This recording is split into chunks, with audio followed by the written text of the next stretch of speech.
સુધાકરભાઈ કૃષ્ણકાંત ભટ્ટ, એસ.કે. ભટ્ટ સાહેબ,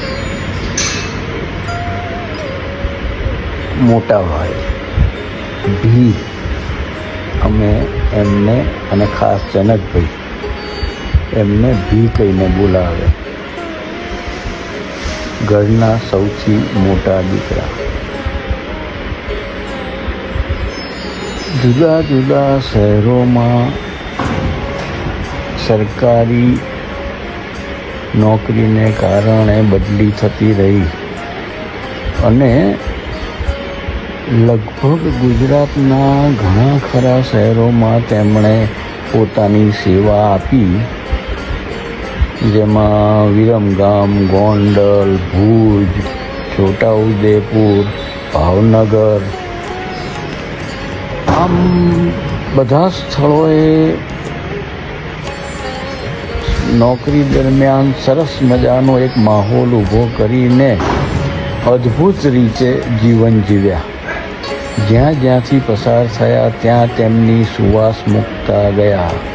અદ્ભુત વ્યક્તિત્વ, બધા સાથે જોડાઈને બધાને કઈ રીતે મદદરૂપ થવું, નાના મોટા સારા નરસા પ્રસંગોએ અચૂક હાજરી આપવી અને પોતાના સિદ્ધાંત મુજબ પોતાની જિંદગી સરળતાથી જીવવી અને બીજાને જીવવા માટે પ્રોત્સાહન આપવું, આ મોટાભાઈની એક પોતાની ખાસિયત હતી.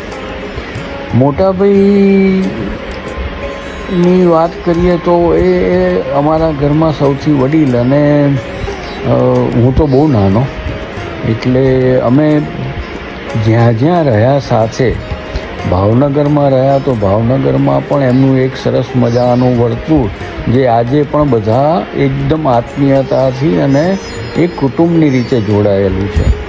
ત્યાંથી પછી અમે અહીંયા 5 બંગલા પોલિટેકનિક પાસે આંબાવાડી રહેવા આવ્યા, જ્યાં સૌથી મોટો સમયગાળો ત્યાં રહેવાનું થયું.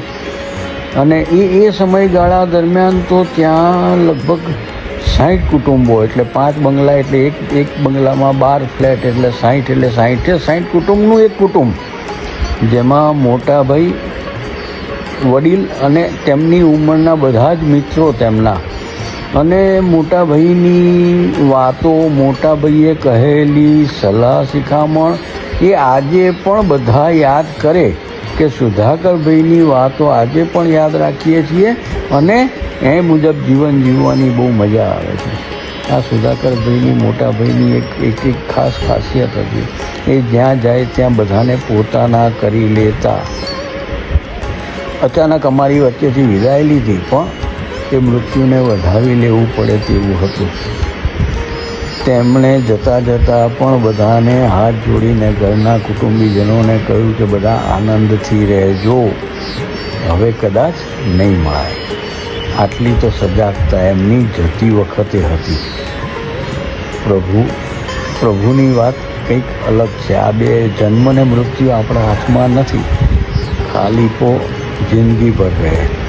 પણ એમણે જે રીતે જીવન જીવ્યા, જે રીતે અમારી સાથે અમને બધાને સાચવ્યા અને અમારી સાથે એ જે આત્મીયતાની વાત, એટલે એના અંગે તો કશું કહી શકાય એવું છે જ નહીં. તો એ જગ જાય છે, બધાએ જોયેલું છે કે અમે 3 ભાઈઓ અને પપ્પા મમ્મીને બધા, પછી કુટુંબ મોટું થતું ગયું અને આજે પણ એક કુટુંબની જેમ બધા સરસ રીતે જીવન જીવાઈ રહ્યું છે. સંસ્કારો માટે કોઈ સ્કૂલ નથી હોતી, એની મેળે આપોઆપ બધામાં આવતા જાય, એમ અમને પણ એ સંસ્કાર વારસો મળ્યો છે.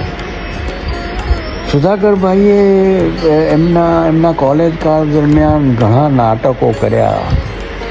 ટાઉન હોલમાં એમના સરસ નાટકો ભજવાતા, અને હું ખૂન કરી બેસીશ એ એમનું એક ખાસ જાણીતું નાટક હતું, જે ટાઉન હોલમાં દિનેશ શુક્લ સાથે ભજવાયેલું.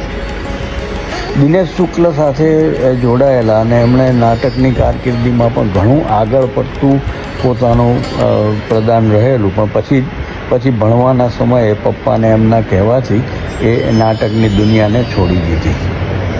અને પછી કોલેજમાં પ્રોફેસર તરીકે અને છેલ્લે છોટાઉદેપુરમાં પ્રિન્સિપાલ તરીકે રિટાયર થયા પછી પણ સમાજ સાથે જોડાયેલા, સમાજમાં દરેક જગ્યાએ આગળ પડતો ભાગ લેવો, પોતાની પાસે જે કંઈ તાકાત હોય એ તાકાતનો પૂરેપૂરો સમાજ માટે ઉપયોગ કરવો, બધાને ઉપયોગી થવું, આ એક એમની સહજતા હતી. મોટાભાઈ માટે તો બોલ્યા કરું તો બોલ્યા જ કરાય એવું છે, પણ અદ્ભુત વ્યક્તિત્વ. હરિ ઓમ.